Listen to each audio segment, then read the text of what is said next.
안녕하세요. 사연에 빠지다의 DJ 민영입니다. 오늘도 두 가지 사연 준비되어 있으니 끝까지 함께 해주시고요. 구독과 좋아요 버튼도 꼭꼭 눌러주세요. 그럼 오늘의 사연 함께 만나볼게요. 안녕하세요, 구독자 여러분.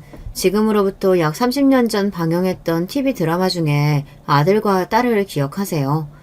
아마 생각나는 분들이 많으시겠지만 옛날 시절은 그 드라마처럼 남아선호 사상 분위기였어요. 하지만 21세기가 된 지금까지 그 고루한 사상을 고집하는 분이 주변에 계시답니다. 그분 때문에 여러 사람 억장이 무너지고 또 되돌이킬 수 없는 일까지 만들어버린 그 일화를 소개해드릴까 합니다. 저와 같은 아픔이나 상처를 가지신 분들이 있다면 제 이야기에 함께 공감해주시면 좋겠어요. 우리 친정엄마는 삼다도로 유명한 제주가 고향이셨어요. 아빠가 학회일로 제주도에 갔다가 제주도 토박이인 엄마와 운명처럼 만나고 말았죠. 그렇게 부모님의 사랑으로 제가 이렇게 태어나게 된 거예요. 하지만 두 분의 결혼과 출산은 우여곡절이 많았답니다. 엄마는 아빠를 따라 경기도로 거주지를 옮기고 신접살림을 차리셨어요.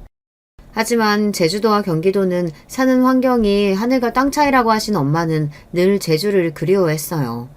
경기도에 아는 친척분이나 친구도 안 계시고 아빠 하나만 바라보며 사셔야 하니 얼마나 외로우셨겠어요.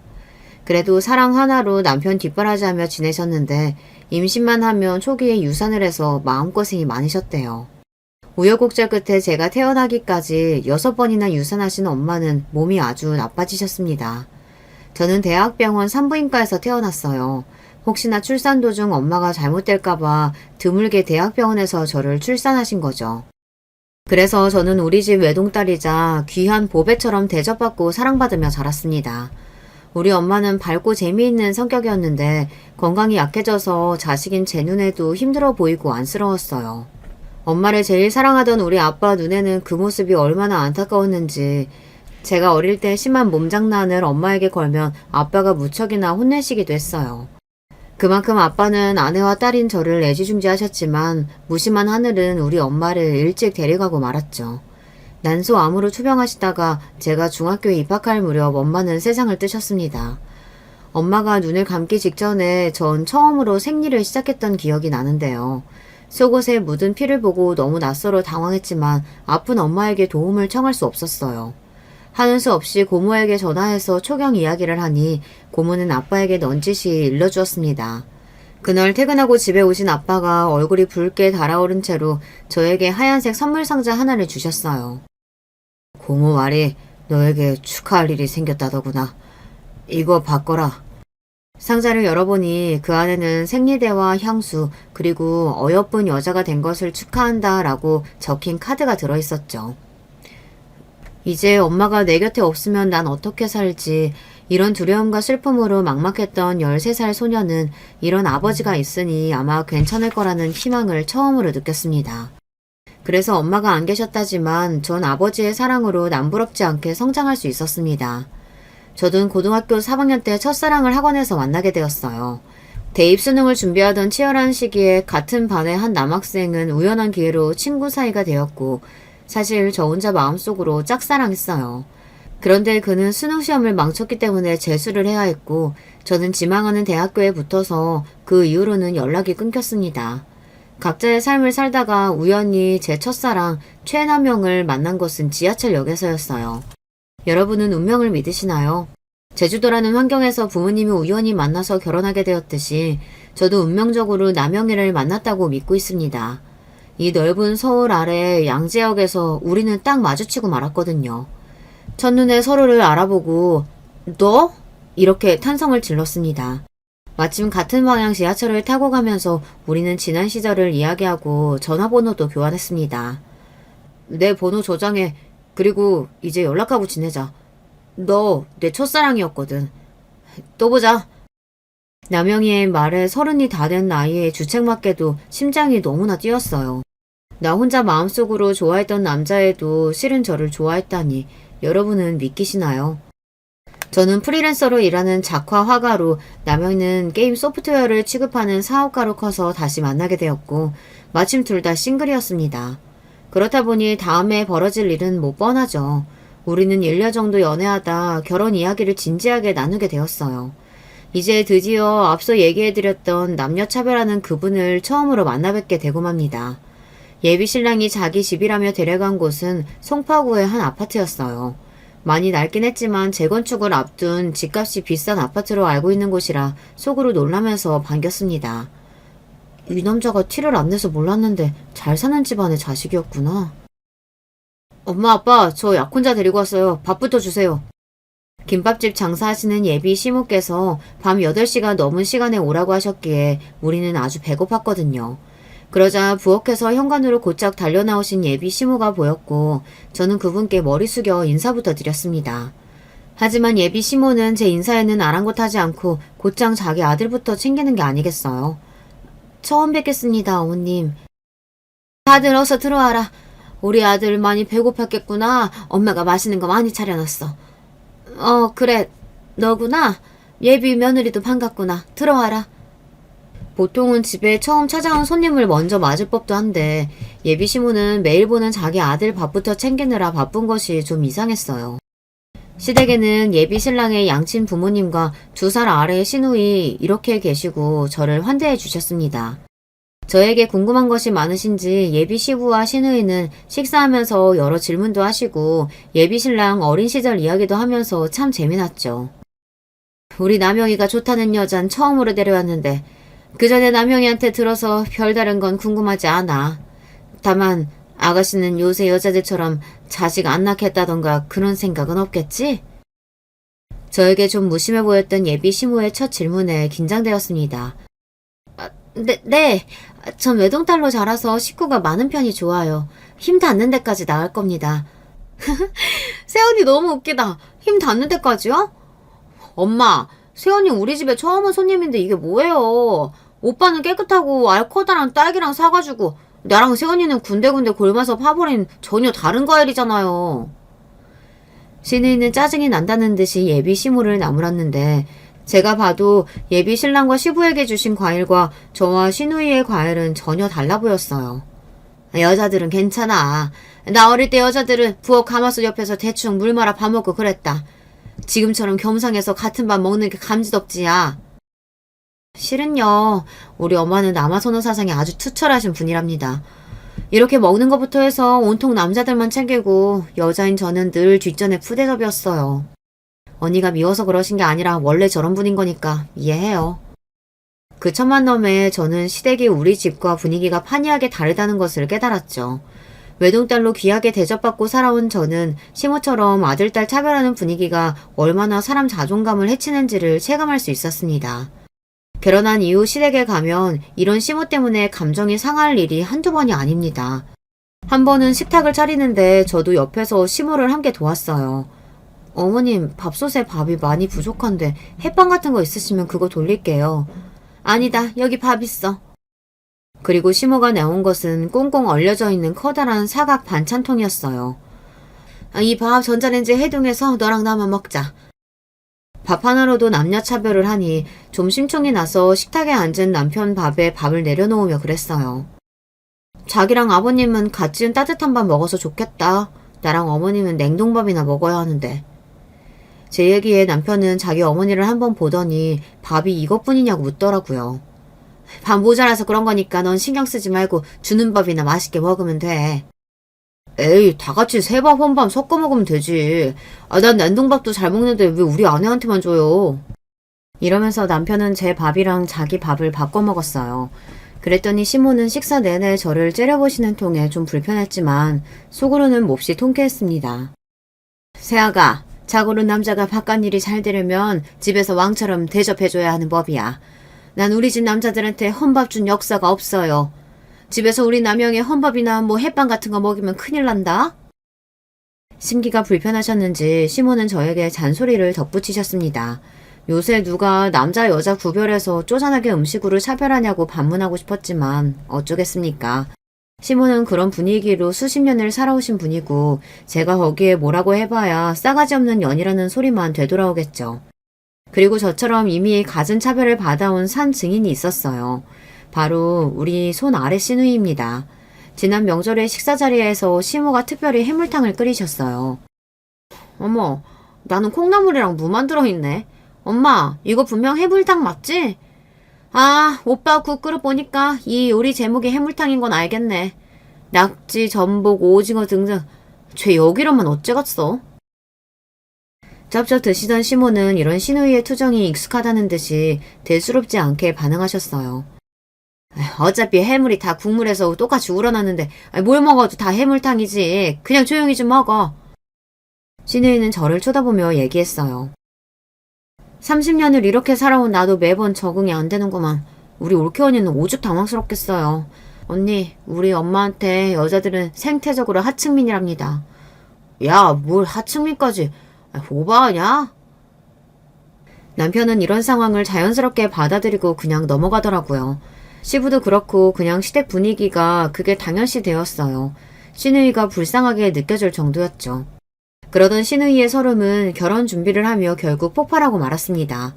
우리가 결혼하고 이듬해에 시누이도 5년간 사귀어온 남자친구와 결혼을 앞두게 되었어요. 시부모님은 송파구에서 김밥 전문점을 운영해오고 계셨습니다. 작고 오래된 가게지만 인근이 학교와 학원가라서 장사가 아주 잘 되는 알짜배기였죠. 이 일로 남편과 시누이 대학까지 보내셨고 지금 사시는 잠실 아파트와 또 근처 상가까지 갖고 계셨으니 돈을 많이 버셨던 것 같습니다. 다만 이상스럽게도 재건축을 앞둔 허름한 건물에 몽땅 투자하신 셈이라 당장 쓸 수 있는 목돈은 별로 없는 상황이셨죠. 그래서 우리 신혼집을 해주실 때도 사시는 아파트를 담보로 4억이나 대출을 받으셨다고 들었어요. 그 과정을 지켜본 시누이는 부모님이 자기 혼수를 얼마 도와줄 것이라고 기대하지 않았겠어요. 하지만 시누이가 결혼할 남자를 인사하러 데려오고 가전 등 혼수를 보러 다니는 와중에도 모른 채 하시더랍니다. 결국 참다 못한 시누이는 시모에게 대놓고 부탁드렸어요. 저 결혼 앞두고 한창 준비하고 있는데 엄마 아빠는 저 안 도와주실 요량이세요? 여자야 혼수나 예단만 해가면 될 것을 뭐. 너 벌어놓은 돈 없냐? 제가 회사 다니기 시작한 지 고작 2년 됐어요. 모은다고 모았어도 1,500만 원 뿐인데 결혼 자금으로는 턱도 없다고요.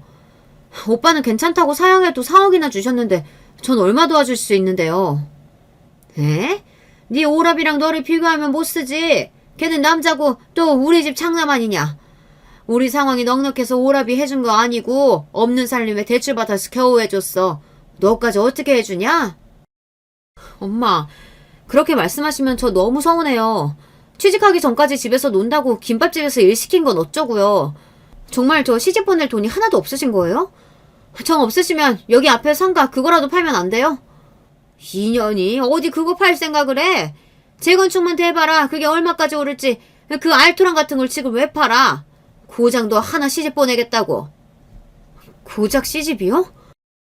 시누이는 그날 펑펑 울면서 시모에게 깊은 상처를 입은 것 같았습니다. 옆에서 본 저도 시모의 한마디 한마디가 유리조각처럼 박히는 기분이었으니까요. 시모가 빈말로 한 게 아니라 정말로 딸 시집 보낼 때 예물 말고는 해줄 마음이 없었습니다. 남편을 위해 해준 것이라지만 어쨌든 저는 신혼집 도움을 받았는데 시누이는 저렇게 어려운 상황이니 저는 뭐라도 도움을 주고 싶었어요. 보다 못한 시부와 제가 겨우 돈을 모아서 시누이에게 2천만 원을 주었습니다.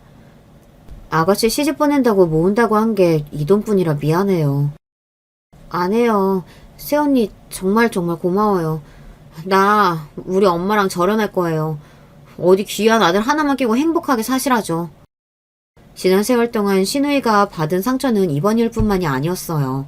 일찍이 미술에 소질이 있어서 학교 선생님이나 주변 사람들로부터 미술 쪽으로 나가보는 것을 권유받았지만 시모의 반대에 부딪혔답니다. 미술한다고 하면 돈 많이 든다던데 김밥 팔아서 너까지 뒷바라지 못한다. 너희 오빠 대학에 석박사까지 시키려면 그것만으로도 허리가 휘어. 그 미술에서 뭐 한다고 애가 이 고집이야. 이렇게 매정하게 나오는 자신의 엄마 때문에 결국 시누이는 미술에 대한 꿈을 접었어요. 이는 지금까지 두고두고 한으로 남아있대요. 나는 엄마한테 자식이 아니라 오빠 태어나면서 딸려 나온 사은품 같은 건가 봐요. 이번 일로 진짜로 느꼈고요. 앞으로 엄마한테 딸노릇 안 하고 살 거예요. 얼마나 사무쳤으면 시누이는 결혼한 이후 자기 친정집에 발걸음을 잘 하지 않았습니다. 명절에는 와서 얼굴만 비추고 밥 먹고 설거지하고 가버리고 시모 생신에는 찾아와 보지도 않고 통장 계좌이체로 용돈만 보내드렸어요. 하지만 시누이는 저나 시부 생일은 빼먹지 않고 챙겨주었고 자주 만나면서 살뜰히 챙겼습니다. 특히 저에 대해서는 시집갈 때 일이나 시모에게 차별받는 동지의식 같은 것이 있어서 친동생처럼 따르고 잘해주었어요. 이러한 시모로 벌어진 어이없는 일이 또 있었는데요. 어느 날 시부의 누님, 그러니까 시고모님께서 집에 방문하셨습니다. 아유, 우리 동생 몸은 좀 차도가 있는가? 아유, 이렇게 건강이 안 좋아서 어쩌누? 여기 가져온 보약 좀 드시게. 우리 조카들 여기 와서 이 선물들 좀 가져가거라. 시고모님은 젊은 시절 미국 남자와 결혼해서 미국에 건너가 살고 있는 분이에요. 그래서 2년에 한 번꼴로 한국에 들어오실 때마다 선물을 한가득 가지고 방문하시죠. 게다가 69의 나이에도 젊음과 멋진 패션 감각을 뽐내는 멋쟁이셨습니다. 남자들만 대우하는 시모와 달리 잘 베푸는 시고모는 가족들 모두가 좋아하는 인기쟁이셨죠. 우리 시모 단 한 분만 빼고요. 옳게, 지금 한국이 얼마나 발전했는데 우리 어린 시절 시골에서 나는 여자 차별을 하고 그래. 여자들도 능력 있으면 사회에 진출하고 대접받는 세상이라고 이제. 이렇게 시모에 대해 쓴소리도 아끼지 않으시고 시누이부터 저까지 여자들이나 서열이 낮은 사람들을 더욱 챙겨주십니다. 사정이 그렇다 보니 자주 뵙지는 못해도 평소 연락도 가끔 드리면서 의지하고 지내는 어르신이었죠. 어느 날 시고모님의 따님이 결혼하게 된 경사스러운 소식을 전해주셨어요. 미국에서 결혼식을 하니 우리 가족 모두에게 비행기표까지 시고모 돈으로 끊어주셨어요. 시모는 그 결혼식에 입으라며 어떤 실크 소재의 원피스를 제게 내미셨습니다. 이거 이태리제로 아주 비싸고 좋은 원단으로 만든 거야. 명색이 미국서 하는 결혼인데 너도 새 옷 한번 빼입어야 하지 않겠어? 갑작스럽게도 그 옷은 제가 시모에게 받은 첫 선물이었습니다. 기쁜 마음으로 원피스를 펼쳐보니 가격표도 없고 진짜 새 옷 같지는 않았지만 분명히 명품 브랜드의 비싼 옷임은 분명했습니다. 아, 그 원래 상표랑 상자 다 있는 거 내가 번잡스러워서 뺀 거야. 내 돈으로 산 새 옷이니까 괜히 의심 마라. 시모는 짐짓 이렇게 덧붙이고 가셨지만 아무래도 전 좋았습니다. 어머님께 선물 받은 비싼 옷을 입고 미국에 가서 결혼식 구경할 생각에 부풀었죠. 하지만 결혼식 전날 미국의 시 고모의 저택에 도착하자마자 제 들뜬 마음은 산산조각이 나고 말았어요. 아유, 이 먼 데까지 오느라고 고생 많았다. 우리 집은 내 집이다 생각하고 편하게 지내. 어라? 우리 조카 며느님은 왜 내 옷을 입고 왔는가? 내가 몇 번 안 입어서 올케한테 준 옷 아니야? 시모가 선물이라며 준 옷의 사정은 사실 이러했습니다. 시고모님은 우리 가족 모두에게 새 옷을 사입으라며 큰 돈을 주셨습니다. 한 사람당 100만 원에 가깝게 책정해서 말이죠. 그런데 자기의 아들과 남편 그리고 자기 옷은 비싼 브랜드의 것을 사느라 저와 시누이의 것을 살 돈이 부족했던 것이에요. 시누이는 그리 비싸지 않은 옷을 백화점에서 새로 사준 것인데 저는 그나마도 아까웠나 보죠. 시고모님이면 저보다 연세가 매우 많으신 분인데 그분이 입던 옷을 젊은 저에게 주시다니 정말 너무했습니다. 어쩐지 제가 입기에는 옷이 좀 노숙해 보이기는 했지만 설마 이럴 줄은 몰랐어요. 이봐 올케, 이게 어떻게 된 일인지 설명 좀 해봐. 젊고 예쁜 조카 며느님에게 왜 내 옷을 준 거냔 말이야.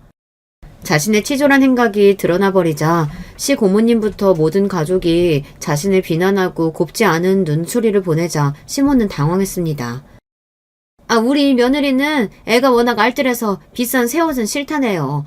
아, 그리고 고모님이 주신 옷 보여주니 마음에 든다고 자기 달라 그러길래 줬어요. 안 그러냐, 며느라가? 이렇게 시모는 다급한 마음에 없는 말을 지어내고 저에게 도와달라는 눈짓을 했습니다. 고약한 시모를 돕기 싫었지만 일단 분위기를 봐서 전 말없이 고개를 끄덕였습니다. 시고모의 저택은 으리으리했고 넓은 잔디 마당에서 바베큐까지 구워주시며 좋은 대접을 받았어요. 하지만 즐거웠던 마음은 이미 깨지고 우울한 제 기분 때문에 파티 분위기를 제대로 즐기지 못했습니다. 가족들은 하하호호 먹고 마시면서 흥겹게 지내고 있었지만 전 2층 테라스에서 바람을 맞으며 제 신세를 한탄하고 있었죠. 그런데 어느샌가 시고모님이 제가 있는 곳으로 와서 옆에 앉으셨습니다. 옳게 거짓말한 거 내가 왜 모르겠나. 함께 온 세월이 얼만데. 올케가 어떤 사람인지 충분히 알고 있지.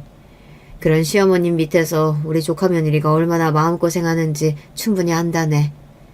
시고모님 위로에 홀로 슬픔을 삼키던 저는 보물 터지듯 눈물을 쏟고 말았어요. 제 마음을 알아주는 시고모님 품에 안겨서 한참을 울다가 시고모님이 이런 말씀을 해주시는 겁니다. 맨날 당하기만 하니까 답답하지? 속이라도 풀리게 어디 이 늙은 고모가 작은 복수라도 해줄까? 전 눈물을 닦으며 시고모님의 이야기에 귀를 기울이기 시작했어요. 드디어 저에게도 시모에게 반격할 기회가 찾아온 것이죠. 시고모님은 저를 자기 드레스룸에 데려가서 공주님 같은 옷과 명품 신발 한 켤레를 제게 입히셨어요. 그리고 제 손을 잡고 1층에 모여있는 가족들에게 갔습니다. 저를 보자마자 시누이는 탄성을 내질렀어요. 어머, 새언니 그 옷 어디서 났어요? 진짜 잘 어울리고 예뻐요. 저 이런 옷은 생전 처음 입는데 어색하기만 하네요. 정말 잘 어울리나요? 제가 좋은 옷을 입고 나타난 것이 못마땅한 시몬은 기분 나쁘게 쳐다보기만 했지만 가족들 모두 제가 입은 옷에 칭찬을 아끼지 않았어요. 구박만 받던 신데렐라가 드레스를 입고 무도회에 간 것처럼 행복했습니다. 그렇지만 저는 이후 시고모님이 하신 일 덕에 하늘에 날아갈 것처럼 신이 났어요. 아유, 올케는 가서 고기나 마저 구워. 우리 조카들은 고모랑 얘기 좀 나누자. 여기 샴페인 좀 마시고.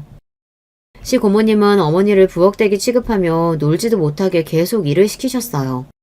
고기 굽고 접시 가져와라 심부름 시키면서 시모의 표정은 점차 어두워졌습니다. 급기야 시모는 참지 못하고 시고모님께 대들고 말았죠. 형님, 저도 미국에 온 손님이에요.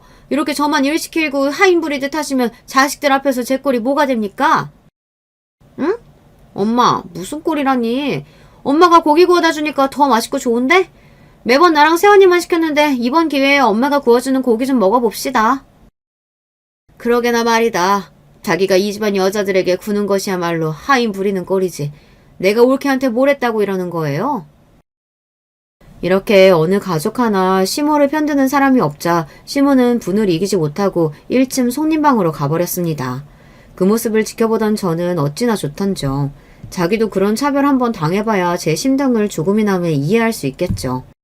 미국 시고모님 댁 방문은 이렇게 저에게 좋은 추억으로 남았습니다. 한국에 돌아와서 시모만 보면 가슴이 답답했지만 그나마 분가한 며느리라 살만했어요. 하지만 얼마 지나지 않아 전 시댁에 합가할 수밖에 없게 되었습니다. 남편의 사업은 부도 외기 앞에 있었거든요. 살아남을 방법은 오직 살고 있는 집을 처분하는 수밖에 없었죠. 정말 피하고 싶었지만 그렇게 우리 부부는 시댁에 들어가서 살기 시작했습니다. 차라리 어디 출퇴근에 다니면 좋겠지만 제가 하는 일은 재택근무다 보니 시댁에서 하루 종일 있으니 불편해 죽을 것 같더군요. 더 문제는 저를 부려먹으려 드는 시모였습니다. 내가 우리 아들 결혼할 때 신부감 사주가 중요하다고 그렇게 우리 선녀님이 말씀하셨는데 아무래도 네 사주가 우리랑 안 맞나 보다. 네가 들어오고 나서 잘못되던 아들 사업이 그렇게 되었으니까 말이야. 이렇게 어이없게도 남편 사업을 제 탓으로 돌릴 뿐이 아니라 본격적으로 저를 부려먹기 시작하셨죠. 시모는 하루 대부분 시간을 김밥 가게에서 있으셨지만 집에 남아 계신 시부의 식사부터 수발을 저에게 시키시는 겁니다. 원래 시부는 시모와 같이 김밥집을 하셨지만 몇 년 전 건강이 안 좋아지시면서 집에서 요양하고 계신 상황이었어요. 심지어 가게가 바쁘면 저에게 전화해서 당장 나와서 일을 도우라고 하는 겁니다. 어머님, 저 집에서 노는 사람 아니에요. 회사 출퇴근만 안 할 뿐이지 이래서 저희 생활비 버는 입장인데 이렇게 가게일까지 시키시면 어떡해요.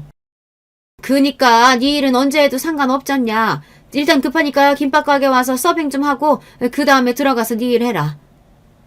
이렇게 우격다짐으로 절 시키시는 시모가 어이없는 것이었어요. 하지만 어쩌겠어요. 시모가 해주신 전세자금까지 남편이 날리고 얹혀 사는 마당에 억울해도 참고 사는 수밖에요. 그런데 엎친 데 덮친 격으로 저는 임신이 잘 되지 않아 걱정이었습니다. 남편과 결혼한 지 2년에 접어들었지만 그 사이 3번의 임신과 유산을 겪어야 했죠. 시모에게는 이런 며느리가 또 못마땅했던 모양입니다. 역시 선녀님 말씀이 맞았어. 남영이 사업부터 시작해가지고 임신까지 안 되는 거 보면 아무래도 너희 궁합이 꽝인가 보다. 이걸 어째였을까? 구술해야 하나 부적을 해야 하나. 유산으로 가뜩이나 속상한 제 앞에서 시모는 이렇게 막말까지 하는 겁니다. 잦은 유산을 겪으면서 제 몸의 건강도 악화되어 하던 일을 중단하고 최대한 쉬려고 노력하고 있었어요. 어느 날 엘리베이터를 탔는데 청소 아주머니를 만나서 인사드렸습니다.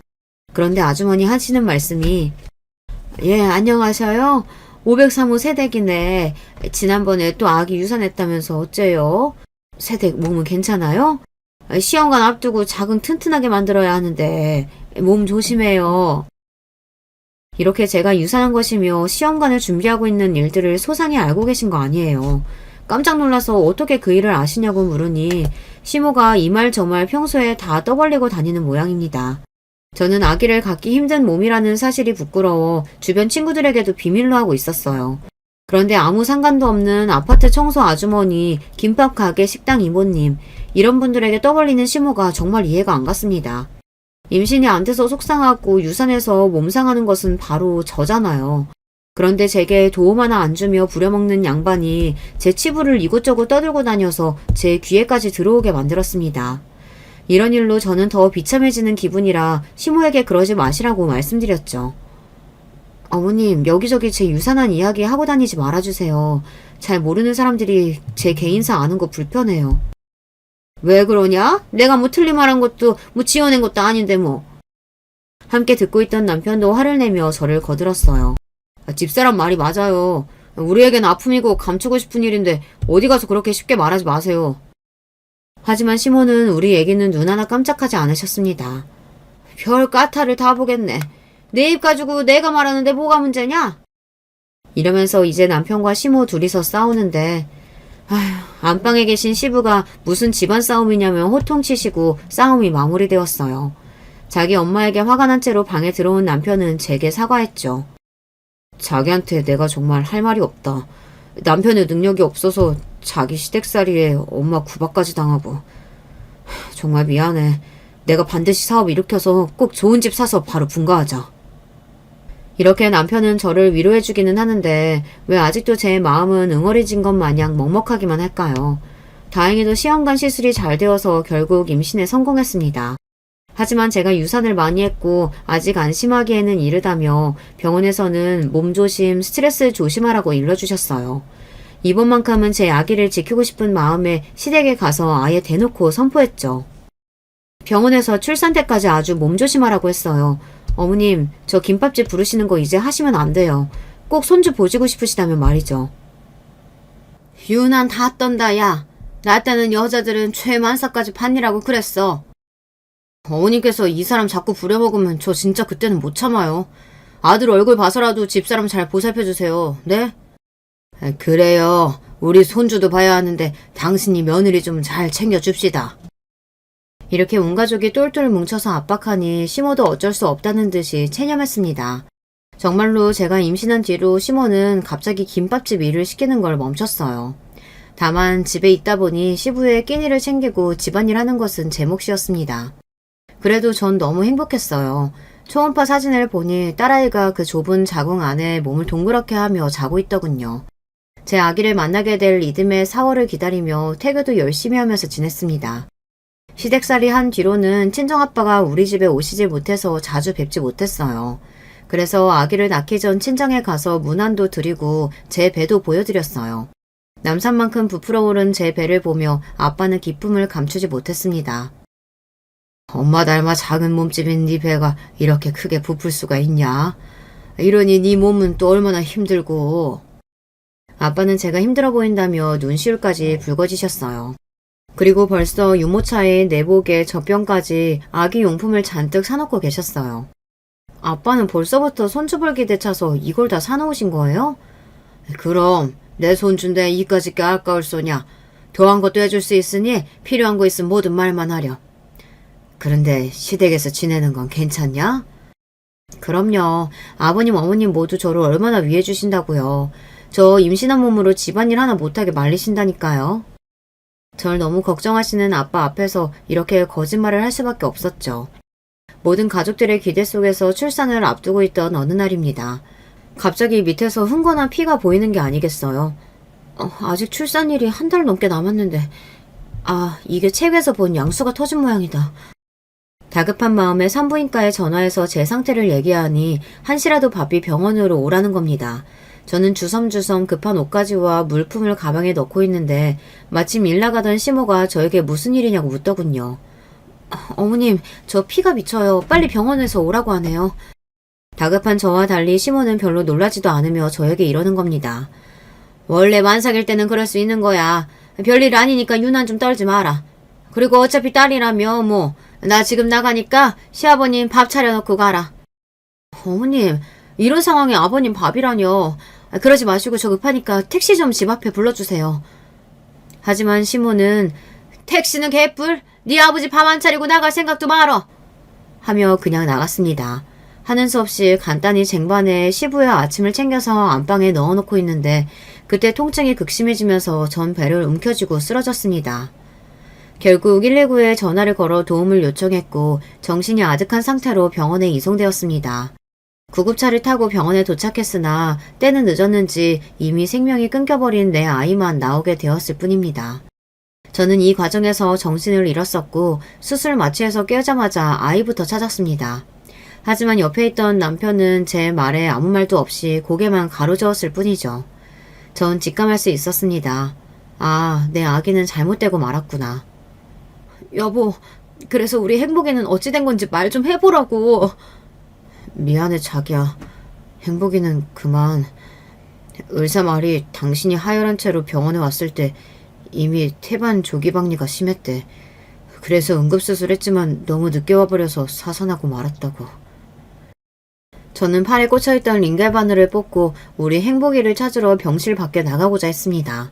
미친년처럼 날뛰는 저를 남편은 강제로 껴안고 진정시켰지만 소용이 없었어요. 내 배에서 10달 품은 아이를 지키지도 못하고 나만 살아서 뭐해. 아무리 죽었어도 내 아이 몸이라도 볼 거야. 어찌 됐는지 내 몸으로 보고 아이한테 용서 빌어야 하니 안 생길 것 같아서 그래. 나 좀 보내줘. 이미 그 아이는 병원에서 처리됐어. 내가 행복이 잘 지켜봤으니까 우리 천사는 하늘나라로 갔을 거야. 저는 너무 화가 난 나머지 남편의 가슴팍을 주먹으로 쳐댔어요. 처리? 어떻게 그렇게 말할 수가 있어? 우리 아기가 죽었는데 쓰레기 취급하듯이 처리라니? 그래, 다 너 때문이야. 너희 엄마 때문에 내 아기가 이렇게 되고 만 거라고. 그깟 한 끼 안 먹는다고 사람이 죽니?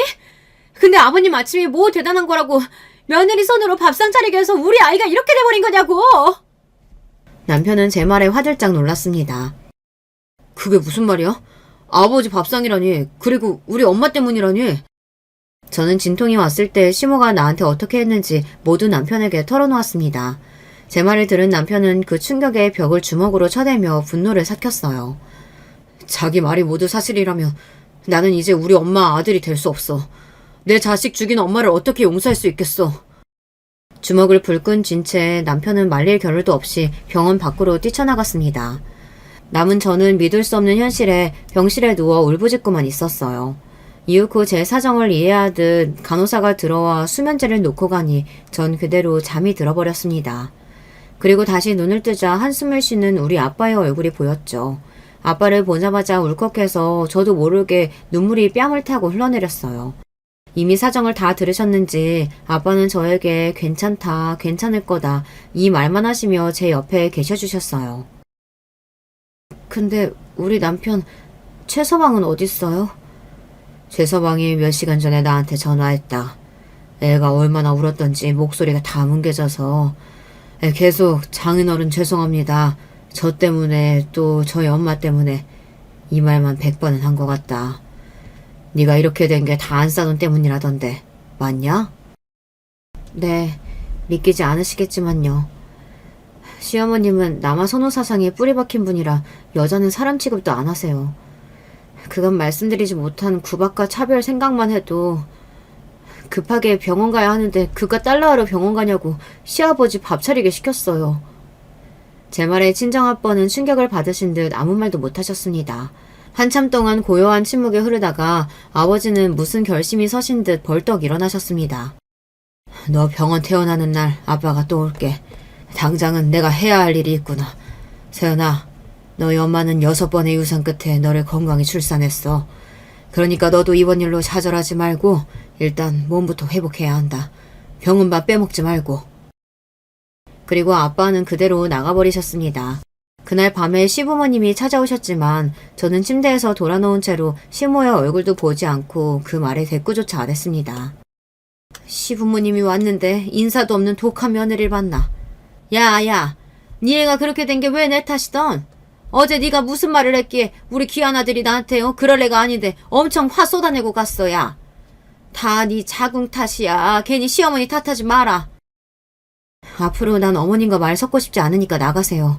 간호사나 경비원 불러서 억지로 나가시게 해드려요? 아이고, 저 말하는 것 좀 보소. 애도 못 낳고서 뭘 잘했다고 며느리가 아주 상전이야. 이렇게 끝까지 속으로 욕 나오게 만들고 나서야 시모는 돌아갔습니다. 혼자 슬픔을 삭히면서 병원에서 태어나는 날 약속대로 아빠가 오셨어요. 어떤 일인지 아빠의 얼굴은 전보다 편안해 보였습니다. 그리고 저에게 해주신 이야기인 즉슨 이 아빠가 우리 딸 복수하느라 바빴지 뭐냐. 아주 길고 긴 싸움이 되겠지만 끝까지 너희 시어머니한테 쓴맛을 보여줄 테다. 의기양양하게 아빠는 며칠 동안 하신 일을 설명해 주셨어요. 바로 이 모든 불행의 시작인 시모에 대한 복수였죠. 시모가 시댁에서 떵떵거리고 제 목소리를 낼 수 있었던 게 재산의 탓이 컸습니다. 그런데 그 재산 대부분이 재건축을 앞둔 아파트와 상가에 묶여 있었기에 시모는 40억이나 되는 돈을 실제로 만져보지도 못한 채 김밥 장사나 해야 했어요. 재건축에 바람이 불어서 주민 동의서를 받고 있던 상황이라 시모는 이제야 새 집에도 살고 큰돈 좀 만져볼 희망에 부풀어 있었죠. 빨리 하고 싶어서 김밥집에 오는 동네 사람들마다 붙잡고 재건축 동의하고 절차에 협조하라며 설득할 정도였어요. 이렇게 시모가 바라던 재건축의 꿈을 우리 아빠가 꺾어버리신 겁니다. 아빠는 시모와 같은 건물에 금매로 나온 상가를 샀고 지분 쪼개기도 하고 인근 상인들을 선동했던 거예요. 여기 재건축 빨리 나봤자 저 아파트 주민들만 좋은 일 시키는 거 아니겠습니까? 우리 같은 상인들이야 재건축 기간 동안 장사 못해서 받은 손해는 어쩌고요. 그러니까 우리한테 제대로 된 영업 손실 보상해줄 때까지 재건축 막고 버티자고요. 이렇게 친정아빠는 잘 진행되고 있던 재건축 사업을 막고 나섰습니다. 이 소식을 알게 된 시모는 친정에 찾아와 화를 내셨습니다. 전 태어난 뒤로 시모의 낯짝만 봐도 괴로워서 남편과 함께 친정에서 머물고 있었거든요. 재건축 조합장 얘기 들으니까 사돈 언니이 우리 재건축 막고 있다던데 그게 진짜 사실이요? 예, 사부인께서 집안 전 재산을 그곳에 묶어버렸다기에 제가 손 좀 썼죠. 능청스러운 아빠의 말에 시모는 소리부터 빽 질렀습니다. 아니 왜? 아니 무슨 억한 심정으로다가 그런 짓거리를 한단 말이에요? 당장 멈추지 못해요? 친정아빠는 얼굴에 있던 미소를 거두고 험악한 표정으로 돌변해서는 시모에게 이렇게 호통치셨죠. 당신이 내 딸을 머슴처럼 부리고 하대하니까 나한테는 누구보다 귀한 딸 자식이요. 그런데 당신 때문에 내 손녀까지 잃고 말았으니 가만히 있을 수가 있어야지. 시모는 기가 막히다는 듯 혀를 쳤어요. 제 몸 부실해서 아기도 못 지킨 게 왜 시어머니 탓을 해? 새아기 너 설마 결혼 전에 몸 어디 막 굴린 거 아니냐? 아니 말로 어디서 뭐 그러더라. 매독에 걸리면 그렇게 유산이나 사산하기가 쉽다고 말이다. 시모는 이렇게 입에 담을 수도 없는 막말까지 해버렸습니다. 기막혀야 하는 친정아빠가 혼내주려던 찰나에 이제 남편까지 폭발해버렸어요. 진짜 우리 엄마 맞아요? 내 아내한테 그런 말까지 하다니 믿기지가 않네요. 장인어른 때까지 와서 이게 무슨 행패입니까? 어서 썩 돌아가세요. 그리고 앞으로 며느리는 물론 아들까지 어머니 보지 않고 살 겁니다. 남영아, 우리 아들 엄마한테 그러는 법이 어딨어. 내가 너를 어떻게 키웠는데 금이야 오기야 그 누구보다 귀하게 말이야. 그런데 그런 엄마랑 절연하고 살겠단 말이냐? 만약 네가 그렇게 네 멋대로 굴면 유산이고 뭐고 없다. 지금 우리 아파트랑 상가 다 얼만데? 그것들 다 저승갈 때 짊어지고 가쇼. 내가 있는 한 재건축 되는 날은 아마 사부인 생전에 없을 테니. 나 없는 말 하는 놈 아니오. 입 밖에 꺼내마당에 내 목숨 걸고 끝까지 해낼 테니 두고 보쇼. 이렇게 두 남자가 달려드니 그 기가 센 양반이 아무 말도 못하고 돌아가더라고요. 정말이지 속이 뻥 뚫리는 기분이었습니다. 이후 우리 아빠 때문에 시모의 부동산은 처분하지도 못한 채 묶여버렸어요. 재건축만 믿고 자랑하시던 시모는 결국 자식대에 와서야 재건축이 진행될 것 같네요. 그리고 부동산 담보로 대출도 상당했는데 그건 또 어떻게 갚으려는 건지. 그러게 적당히 벌었을 때 쉬기도 하고 처분하면서 쓰고 살지 말입니다. 이 일을 겪으면서 우리 남편이 그러더라고요. 난 우리 엄마가 저렇게까지 할 줄은 몰랐어. 그래서 제가 이렇게 답했죠. 원래 자식이 아는 엄마랑 남이 보는 내 엄마는 다른 법이야. 게다가 어머님은 좀 차별이 심하신 양반이야. 당신 동생도 어머니 때문에 평생토록 힘들어하다가 절연했잖아. 그리고 남편은 이제 자신의 엄마에 대한 마음과 시선이 바뀌었어요. 자식으로서 꼭 할 도리 외에는 연락을 드리거나 신경 쓰며 살지 않았습니다. 그렇게 아들 내외가 시댁에서 나와 절연하고 사니까 시모는 신우이에게 의지하고 싶었던 모양입니다. 하지만 신우는 시집갈 때의 일로 이미 정떨어진 친모에게 완전히 등 돌린 상황이었어요. 야, 너 이 오랍이란 놈이 완전히 지 마누라한테 찰싹 붙어서는 이 엄마를 헌시짝 취급하고 사돈 어른은 우리 집 재건축 맡고 있으니 이를 어쩌냐? 이것들 다 싹 혼내줄 방법이 없나? 엄마가 다 잘못한 거죠. 저 같아도 엄마가 그렇게 해서 내 잘못되면 절대 용서 못해요. 이런 일 하나도 안 궁금하니까 저한테 그만 하소연하세요. 이런 얌통머리 없는 기집애 봤나? 너 낳고 길러준 애미한테 그게 할 소리냐? 다른 집 딸들은 친정부모 모시고 여기저기 여행도 다니고 하는데 네가 나한테 뭐 해줬다고 어? 하다못해 김밥집 바쁠 때 일 좀 도우라 해도 그만 좀 하세요. 평생 엄마 몸종처럼 시키는 일 다 하고 살았으면 됐죠. 그러게 딸한테 그런 대접 받고 싶으면 아들하고 차별 없이 좀 키우죠. 내가 괜찮은 대학 붙었을 때도 오빠 기분 안 상하게 얘기하지도 말라면서요. 엄마가 언제 절 축하하고 격려해 준 적이 있나요? 참 엄마야말로 염치도 양심도 없네요. 당연하지. 우리 집 기둥은 어변이 너희 오빠 장남이야. 어찌 딸과 아들이 같으냐? 태생부터가 다르고 어머니 대우가 다른 것이 우리 전통이지. 그럼 그 귀한 아들네 가서야 하소연하고 잘 봐달라 하지 왜 딸년한테 그래요? 지금 오빠네가 돌아서니까 아쉬운 마음에 나 찾아온 거지. 엄마 때문에 내가 제일 힘들었던 게 뭔지 알아요? 언제나 차별당하고 자랐기 때문에 내가 뭘 잘못해서 그런 게 아니라 태생적으로 난 대우받을 자격이 없는 사람이라는 생각이 박혀버린 거야. 엄마 때문에 나는 자존심도 떨어지고 꿈도 없이 살아왔어. 이제야 엄마 그늘에서 벗어나서 행복하게 살고 있으니까 그냥 얼굴 보지 말고 삽시다. 시모는 아들이건 딸이건 모두에게 버림받고 외롭고 처연한 신세가 되어버렸습니다. 결과적으로 저는 스스로 연 끊어준 시모 덕분에 편하게 지내고 있고요. 남편과 친정에서 살면서 아버지의 보살핌 속에서 몸도 마음도 건강해졌어요. 저는 사주 궁합 따위는 믿지 않지만 아무래도 시모가 저의 악연은 맞는 모양이었어요. 시모와 멀어지고 나서는 모든 일이 잘 풀리는 겁니다. 남편의 사업은 점차 번영하여 어려운 상황에서 벗어났습니다. 그리고 매달 몇천만 원씩 벌어서 머지않아 분가할 수 있을 것 같아요. 돈이 없어 시댁에 얹혀 살았던 서름은 다시는 없을 거라며 남편은 제가 원하는 집 어디든 사주겠다고 약속했죠. 또한 제 마음이 편해져서일까요? 다시금 저에게 아기 천사가 찾아오고 만 겁니다. 시험관 시술 없이도 자연 임신했다는 사실을 알고 남편과 손을 맞잡고 방방 뛰다가 이내 조심했어요. 뛰다가 우리 아기 다치면 안 되니까요. 저는 발걸음도 조심하고 남편과 아빠가 사다 주는 맛난 음식을 먹으며 살이 벌써 10kg나 쪄버린 통통한 산모입니다. 그럼에도 매일 너무 행복한 걸 어쩌나요. 이번에야말로 제 아기를 반드시 지켜낼 겁니다. 그리고 제 힘 닿는 데까지 잘 키울 결심이에요. 그런가 하면 그 꼬장꼬장 하시던 시모는 결국 우리 아빠에게 백기를 드셨습니다. 친정에 찾아온 시모는 머리 숙여 100배 사죄하고 재건축이 진행될 수 있도록 아빠의 협조를 부탁하셨어요.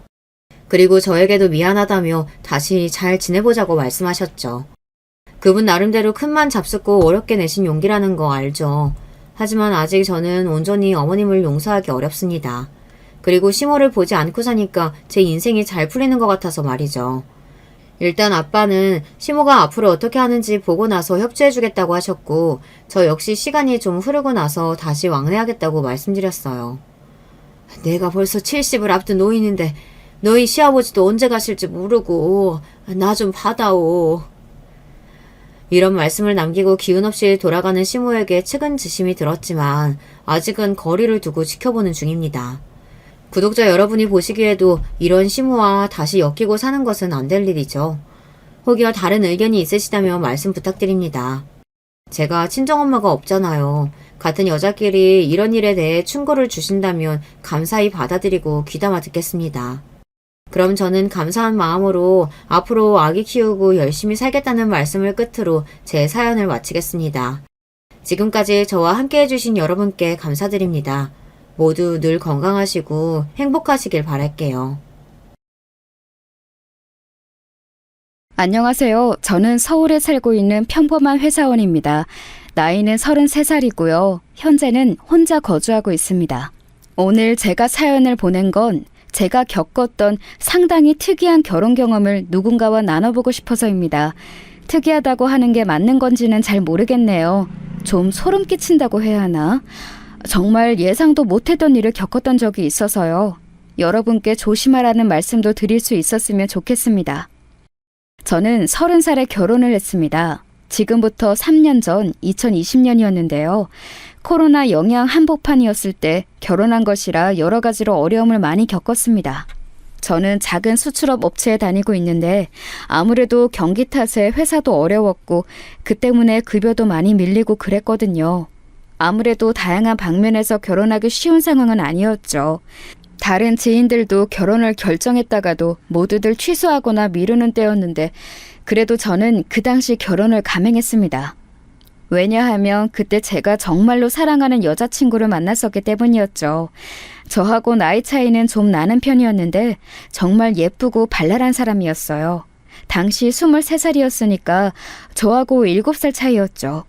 20 초반이라 아직 어린 탓에 좀 철없는 면은 있었지만 그만큼 순수하기도 하고 명랑해서 제가 정말로 많이 좋아했어요. 이 사람 아니면 결혼 못하겠구나, 평생 행복하려면 이 여자를 꼭 잡아야겠구나 라는 확신이 들었었거든요. 어려운 시국에도 제가 결혼한다고 청첩장 돌리느라 친구들을 만났을 때 여자친구의 나이를 듣고서 친구들이 도둑놈이라고 하면서도 엄청 부러워했었죠. 나이가 어리기도 했고 워낙 예쁘기도 해서.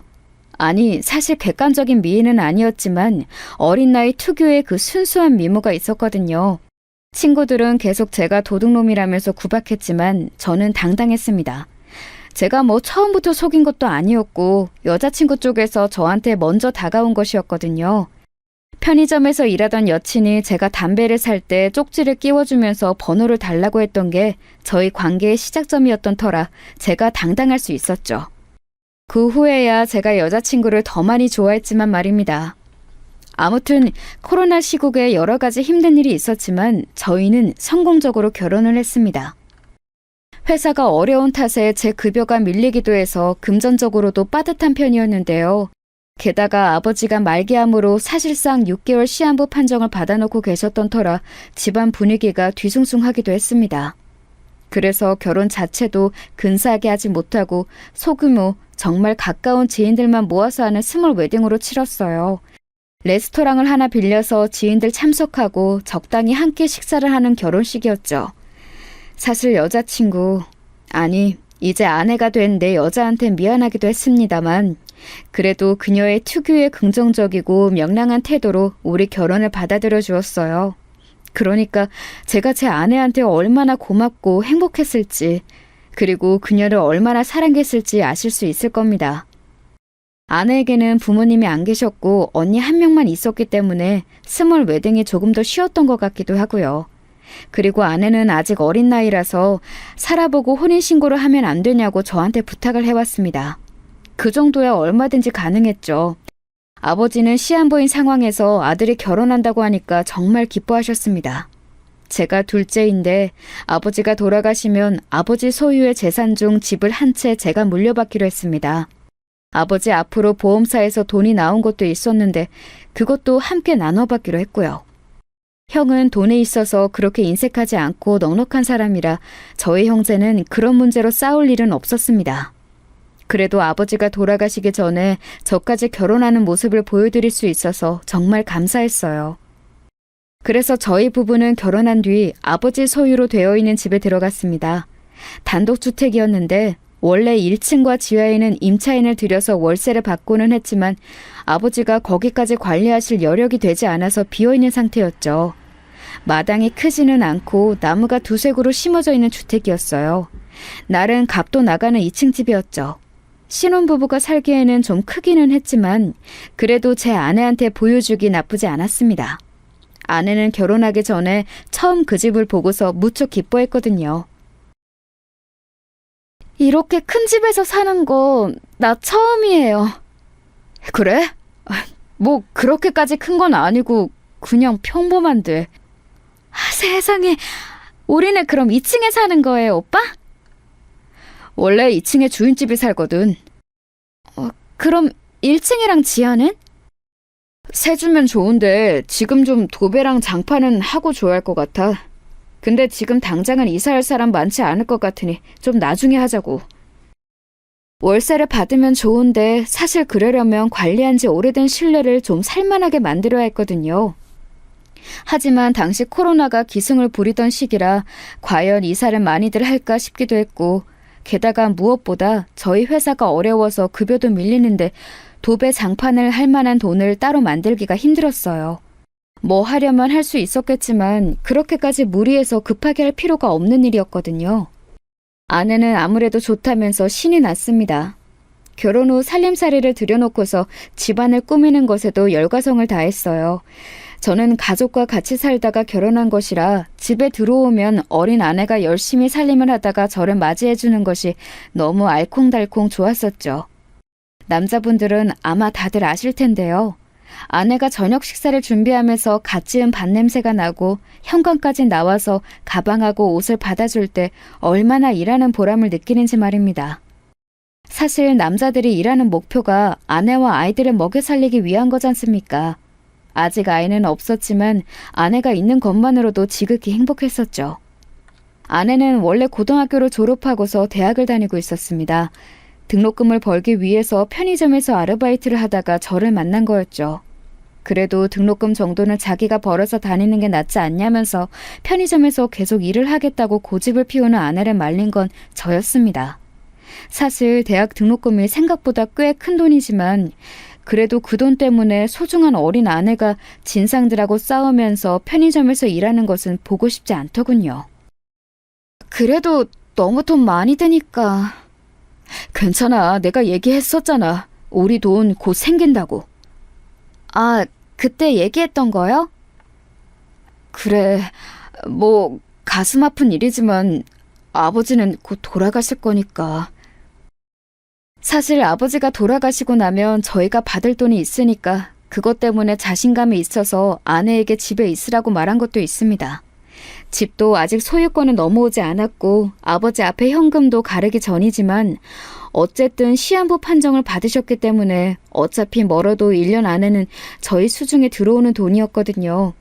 저희가 뭐 욕심을 부리는 것도 아니었고 아버지가 남겨주시는 돈이니 받아서 감사히 쓰겠다는 것뿐이었습니다. 결혼 전에도 이미 수차례 우리 집이나 재산은 걱정할 것 없다. 내가 중소기업에 다녀서 많이 못 벌어도 어차피 아버지가 남겨주실 돈이 있다고 아내에게 이야기를 해두었기에 그녀도 아는 바였죠. 아내는 아버님께 죄송한 거 아니냐면서 무척 망설였지만 그래도 저는 단호하게 집에서 가정주부로 있어달라고 했습니다. 그런 제 말이 고마웠던지 아내는 눈물을 글썽거리기까지 했었죠. 아직 혼인신고는 안 했지만 그래도 부부로 연을 맺었으니 당연히 2-3달만 지난 다음에 신고를 할 생각이었어요. 그럼 제 돈이 아내의 돈이나 마찬가지였죠. 그런데 묘하게 처형이 아내를 좀 질투하는 것처럼 보이기도 했어요. 아내의 친정 식구라고는 처형뿐이어서 저는 잘 지내보려고 정말 애를 많이 썼는데요. 어쩐지 저한테 굉장히 거리감이 씨 굴더라고요. 아내하고 사이가 좋지 않은지 교류도 많지 않았고 가끔 제 얼굴을 보면서 키득거리기도 하고요. 제 나이가 많다고 조롱하는 느낌도 들어서 별로 기분이 좋지는 않았습니다. 하지만 그것을 제외하고는 결혼 직후에 정말 행복했습니다. 코로나 당시라서 신혼여행은 다녀오지 못했어요. 그냥 휴가 내고서 근교로 나가서 같이 맛있는 것이나 먹고 다녔습니다. 그래도 아내는 무척 즐거워했고 제가 보여주는 것들에 대해서 행복해했어요. 어린 나이인지라 순수하게 반응해주는 것이 너무 고마웠습니다. 이전까지 사귀었던 여자친구들은 대부분이 너무 닳고 달아서 제가 어딜 데려가도 그렇게 고마워하거나 기뻐하는 사람들이 없었거든요. 어리고 순수한 사람을 배우자로 찾는 남자들이 왜 그런지 누구보다 잘 이해할 수 있는 게 바로 저였습니다. 그런데 결혼하고 나서 얼마 지나지 않아서 바로 아내 몸에 문제가 좀 생겼습니다. 아내는 밤에 화장실에 가려고 자주 일어났는데요. 원래 결혼 전 사귈 때 여행을 가거나 했을 때에는 그런 증상이 없었거든요. 원래 굉장히 얌전하게 자는 사람이었고 늦잠도 심한 편이었는데 결혼하고 나니까 밤에 일어나는 일이 잦더라고요. 거의 매일 밤 일어났고 화장실에 가서 좀 오래 안 오기도 했고요. 반면에 저는 잠이 굉장히 많은 편이고 깊이 자는 편이라 아내가 일어나서 화장실에 가도 별로 불편하지는 않았어요. 다만 아내가 아직 너무 어린데 몸에 문제가 있는 건가 걱정이 될 뿐이었죠. 아내는 병원에 다녀왔다면서 방광염이라고 하더군요. 신장에 크게 문제가 있는 건 아닌데 그냥 좀 화장실에 자주 가게 된다면서 약을 타봤고요. 그런데 이상하게 왜 아무리 밤에 볼일 보러 화장실에 간다고 해도 큰일이 아닌 이상이야 금방 돌아오는 게 당연하지 않습니까? 그런데 아내는 정말 너무 오래 걸리더라고요. 처음에는 몰랐죠. 저는 밤에 깊이 잠들고 아내가 나간다고 해도 금방 오겠거니 하고 다시 잠들었으니까요.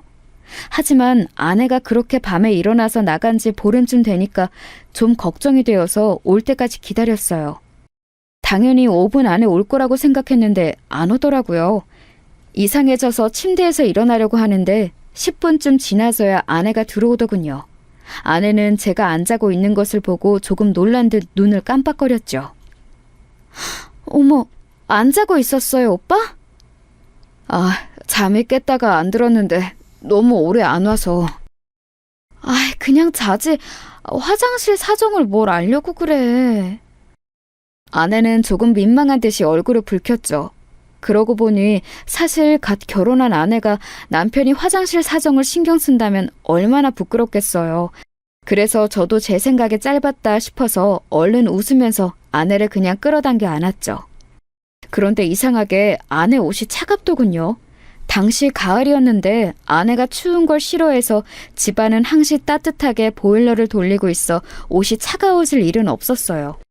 적어도 집안에서 차가워질 수 있는 정도의 온도와 그렇지 않은 곳의 기온에는 차이가 있었죠.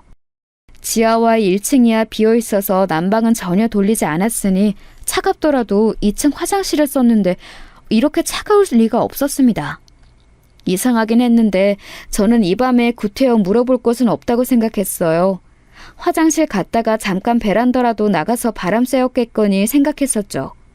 그래서 그날은 그냥 아무 생각 없이 잤습니다. 그 이후로도 며칠간 계속 아내가 밤에 나갔는데 사실 이상하다고 생각하면 좀 많이 이상한 일이잖아요. 별 생각이 없었는데도 시간이 쌓이니까 좀 의아하게 여겨지더군요. 그래서 결국 한 달쯤 지났을 때 아내가 일어나서 살그머니 나가는 것을 느끼고 저도 깨어났습니다.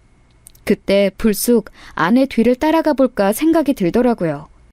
뭐가 답답한 일이 있어서 자꾸 밤에 나가 바람을 쐬고 오는 것인지 아님 화장실에서 배가 아프기라도 한 건지 걱정도 되었으니까요. 그래서 소리가 안 나게 조심히 아내 뒤를 따라갔습니다. 화장실 사정 알려고 한다고 아내가 부끄러워할까봐 조심조심 안 들키게 걸었죠. 그런데 아내가 화장실로 안 가고 아래로 내려가는 층계로 향하더군요. 저희가 살던 2층에서 1층과 지하로 실내, 실외 모두 계단이 연결되어 있었거든요. 세를 주는 곳이라서 실내 계단에 중간문이 있고 거길 막아두는 형식이었는데 그걸 조심스럽게 열고서 아래로 내려가는 겁니다. 바람을 쐬려면 베란다로 나가든지 아니면 화장실은 반대편이었는데 이상한 일이었죠. 제가 따라 내려가는 것도 모르고 아내는 아래로 모습을 감췄습니다. 들킬까봐 약간 거리를 두고서 아내 뒤를 밟았는데요. 어차피 그 계단은 한 곳으로만 향했으니까요. 아래쪽 지하실에 불이 켜지더군요. 문을 살짝 닫고 들어갔는지 문틈으로 빛이 흘러나왔어요. 저는 왠지 긴장이 되어서 등에 식은땀도 날 지경이었습니다. 조심스럽게 발소리가 안 나도록 내려가서 가까이 가니까 웬 모르는 남자 목소리가 흘러나오더군요. 같이 섞여서 나오는 여자 목소리는 분명히 아내였습니다. 솔직히 아내가 겁에 질리거나 싫은 기색이었다면 전 당연히 그녀가 협박받거나 집에 강도가 든 거라고 생각했을 겁니다. 하지만 목소리만 들어도 이미 아내는 아주 즐겁고 행복한 듯한 기색이었죠. 남자 역시 아주 다정한 듯한 목소리였습니다. 저는 약간 머리가 멍해진 채로 다가가서 문틈으로 슬쩍 들여다보았어요. 그리고 지하실에는 어떤 남자와 제 아내가 같이 끌어안고 이야기를 나누고 있었습니다. 남자는 마치 노숙자처럼 허름한 차림이었지만 체격이 무척 좋았죠. 여기 춥지? 보일러를 아예 꺼놔서 어떻게 할 수가 없네. 견딜만 해. 괜찮아. 어차피 겨울 되기 전에 나갈 거잖아. 진짜 알았어. 자기, 나 이제 올라가 봐야 해. 그 인간이 요새 자꾸 깨더라. 에이, 알았어. 귀찮네 진짜. 여차하면 확. 무서운 소리 하지 말고. 아내는 깔깔 웃으면서 한 번 더 남자를 꽉 끌어안더군요. 곧 나올 것 같아서, 그리고 그 상황에 제가 분명히 걸리면 안 될 것 같아서 저는 정신없이 위로 올라왔습니다. 물론 발소리가 안 나도록 조심하면서요. 무슨 상황인지 알 도리가 없었지만 절대 지금 아내가 절 눈치채게 만들면 안 된다는 것만은 본능적으로 알 수 있었죠. 제가 급히 먼저 올라와서 침대에 가서 눕자 조금 뒤에 2층 화장실 문이 닫히는 소리가 크게 나더군요. 그제야 알 것 같았습니다. 그동안 저렇게 내려갔다가 제가 혹시라도 의심하지 않도록 2층 화장실 다녀온 것처럼 소리를 냈다는 것을요. 저는 혹시라도 일어났던 것이 들킬까봐 숨을 죽이고 이불 밑에서 꼼짝도 하지 않고 누워 있었습니다. 곧 아내가 들어왔고 제가 자는지 안 자는지 살피는 기색이더니 제가 움직이지 않자 곧 안심한 듯 침대에 누웠어요. 제가 누운 자리에서 제법 멀찌감치 떨어져서 몸이 닿지 않는 곳이었죠. 자기 직전에 저한테 안기면서 애교를 부리던 때와는 완전히 다른 모습으로 제게서 멀어져서 꽤 쌩한 분위기인 채로 멀찍이서 잠을 청했습니다. 머릿속이 복잡했어요. 하지만 이것을 그냥 그대로 아내한테 추궁하면 안 된다는 사실 정도는 알 수 있었죠. 그래서 저는 다음날 아침 식사도 얼레벌레 대충 하고서 급하게 밖으로 나왔습니다. 집 지하실에 이상한 남자가 있고 심지어 그 남자를 아내가 다정하게 끌어안고 있었다는 건데 머리가 터져버릴 것 같았습니다. 어린 아내와 결혼해서 이제야 정말 행복한 가정을 꾸리고 내 인생을 살 수 있겠구나 싶었는데 말이죠.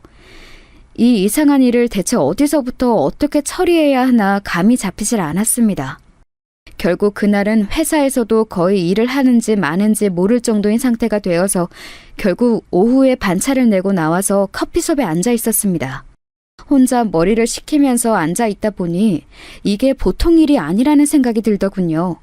저 혼자서는 어떻게 해야 할지도 잘 모르겠어서 당황스러웠습니다.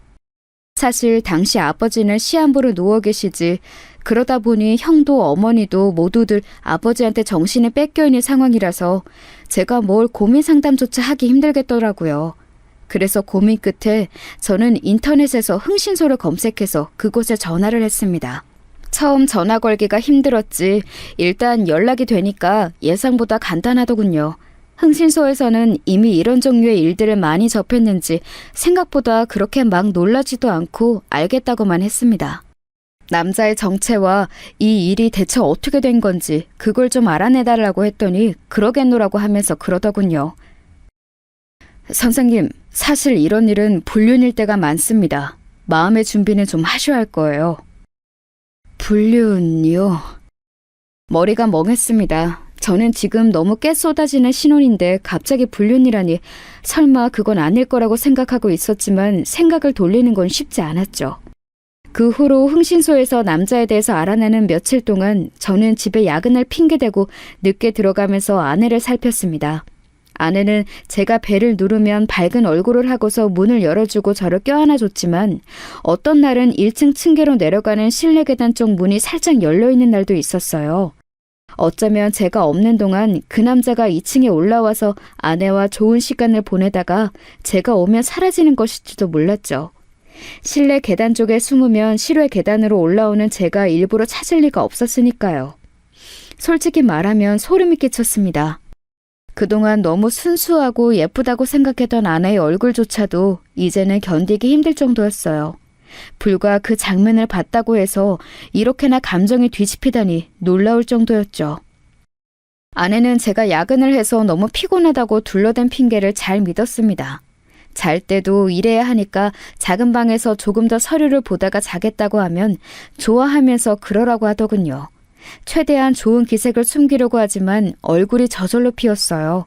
정말 어처구니가 없었습니다. 그렇게 야근을 핑계대면서 거의 열흘가량을 지켜보던 때 마침내 흥신소에서 연락이 왔습니다.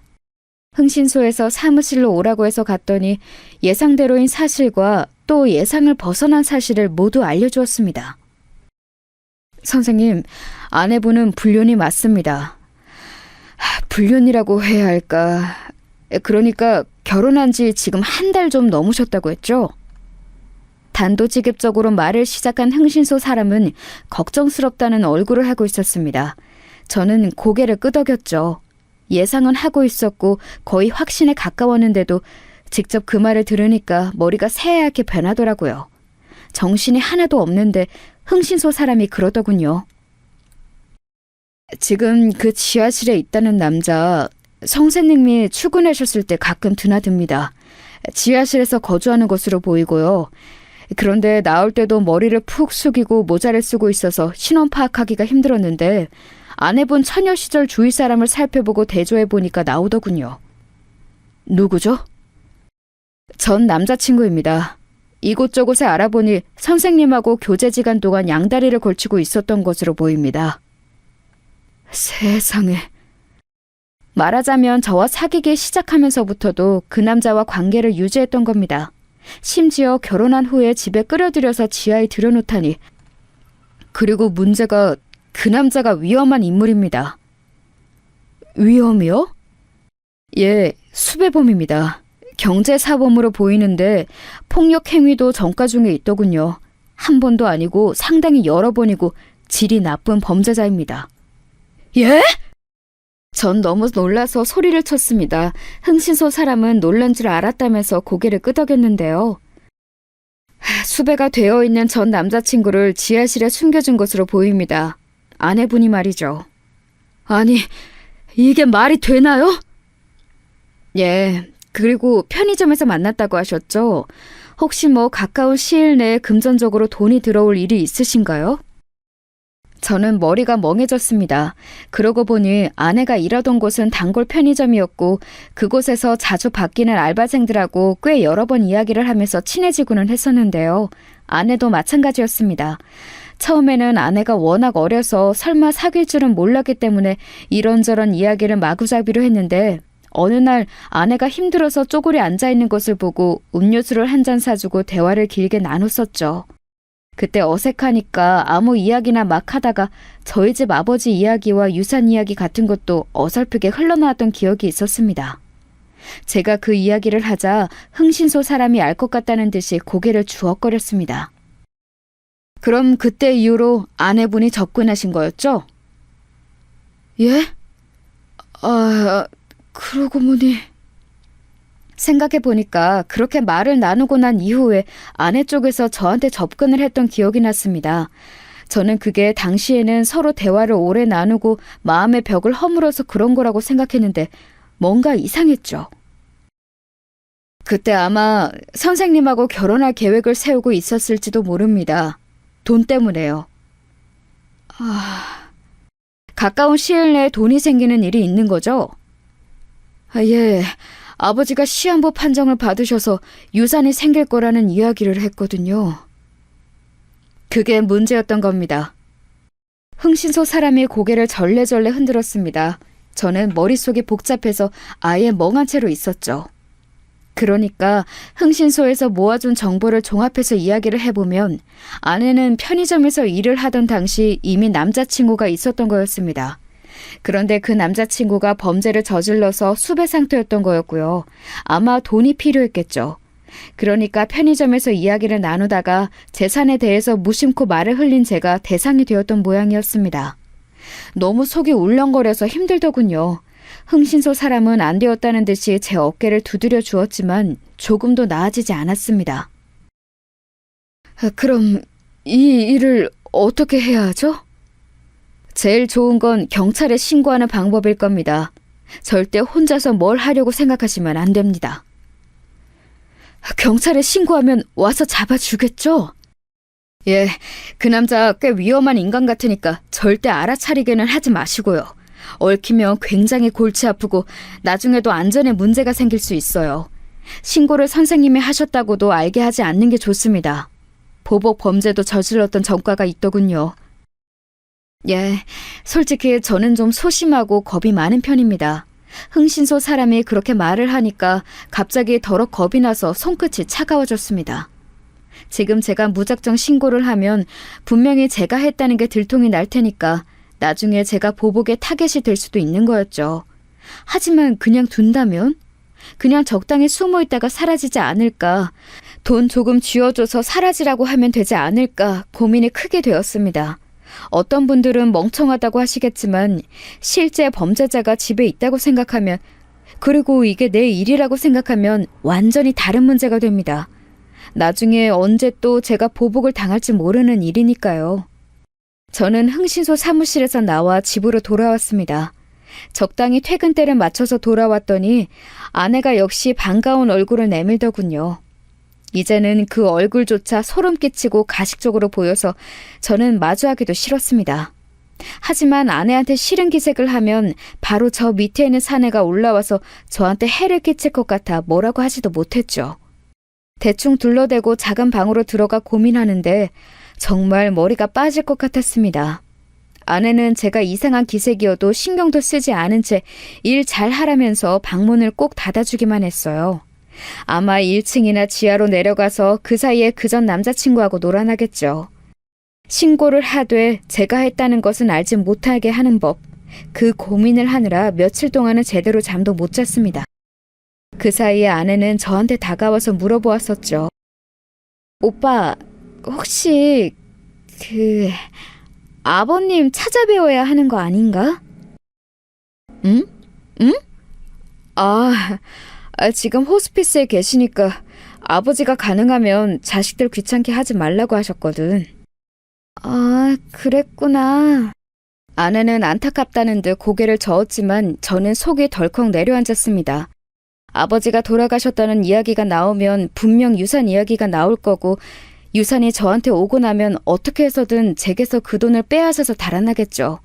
사실 돈만 빼앗아서 가도 다행이고 그 와중에 제가 분명히 다칠 게 뻔했습니다. 고민 끝에 그 흥신소에 다시 물어보니 남자는 제가 출근한 평일 낮 시간에 나와서 근처 가게에 가서 담배를 사가지고 온다고 하더군요. 집 앞 가게라서 저는 그 근처에 숨어서 하루 연차를 내고 살펴보고 있었습니다. 이게 무슨 짓인가 싶기는 했지만 제가 신변의 위협을 느끼고 있었으니 어쩔 수 없었죠. 진짜 한참 기다렸습니다. 가게 주변 자판기 뒤에 몸 숨기고 서서 저희 집을 바라보는데 대문이 열리고 어떤 노숙자처럼 허름한 차림새의 남자가 정말로 나오더군요. 모자를 푹 눌러 쓰긴 했는데 제가 봤던 그 남자가 맞았어요. 그 남자는 주머니에 손을 넣고서 어슬렁거리면서 나와 바로 집 앞 가게로 들어갔죠. 씻었는지 노숙자로는 안 보였는데 그 말은 분명 제 집안의 욕실을 사용해서 씻었다는 뜻이겠죠. 남자가 담배를 사서 다시 대문 안으로 들어간 뒤에 저는 조심스럽게 가게 안으로 들어갔습니다. 가게 주인분은 당연히 저를 알고 있었기 때문에 반갑게 저를 부르셨죠. 아니, 2층 집 아저씨 아니에요? 지금 평일에 어쩐 일로? 그게 연차 내고서 잠깐 어디 가려고요. 그러시구나. 그런데 방금 왔다 간 그 남자요. 혹시 자주 왔나요? 요새 가끔 와요. 그러고 보니까 아저씨네 집으로 들어가던데 세입자예요? 저는 당황스러워서 그냥 고개를 주걱거리고서 가게 밖으로 나왔습니다. 가게 벽에 자세히 살펴보니 수배자 명단이 붙어있긴 한데 너무 오래된 것이라 그 남자 얼굴은 없었어요. 이래서야 아무도 못 알아보는 게 당연했습니다. 모자를 쓰고 있어도 남자 체형이 어깨가 넓고 상당히 험하게 생긴 편이어서 사진만 있다면 알아볼 수 있었을 텐데도 말입니다. 어떻게 해야 할지 모르겠어서 저는 일단 그날 퇴근하고 시간을 맞춰서 집으로 들어왔습니다. 제가 침울한 기색이자 아내는 뭔가 이상하다는 듯이 천진한 얼굴로 고개를 갸웃거리면서 제 곁으로 와서 팔짱을 끼웠죠. 일부러 몸을 밀착하고서 저한테 애교를 부리는 아내의 얼굴이 예전 같으면 너무 예뻤겠지만 지금은 소름이 끼쳤습니다. 오늘도 아마 제가 나가 있는 동안 그 남자하고 살갑고 다정하게 애인다운 시간을 보냈겠죠. 그리고 저와 아버지의 재산을 빼앗아 달아날 생각만 하고 있었을 겁니다. 대체 어떤 계획을 세우고 있을지 평범한 소시민인 저로서는 상상도 하기 힘들었죠. 오빠, 혹시 무슨 일 있어요? 왜 이렇게 요즘 얼굴 보기 힘들지? 아니, 회사가 좀 바빠서. 회사? 요즘 일 많은가 보다. 그렇지 뭐. 아무래도 사정이 어려우니까 있는 사람들이 일을 더 해야 하고.